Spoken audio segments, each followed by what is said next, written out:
Before we even start to consider how information flows from one step to the next step, we might need to think, how is the information maintained?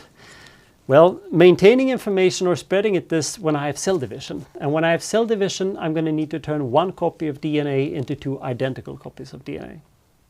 That happens in two steps. First, I have a DNA spiral, and we have a small protein called a helicase, which is literally a small scissor, untying this double helix into single strands. And these single strands, on each of them, we then have a protein called DNA polymerase that ties up bases to complete the strand so that we then have two double helices. This process is called replication. I'll draw it up here. So then we're staying in sequence space, but we're replicating the structure. Sorry for being brief there.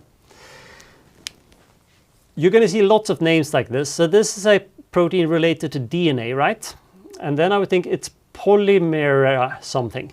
So it has to do, the ACE there at the end, that is an indication that this is an enzyme. It's a catalyst. It's something helping something. A polymerase, it's something that's helping creating many of the things, or in this case, a multimer.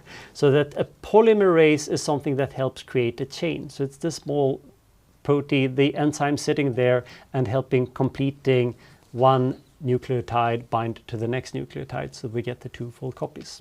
And that is how we take DNA and turn it into more DNA.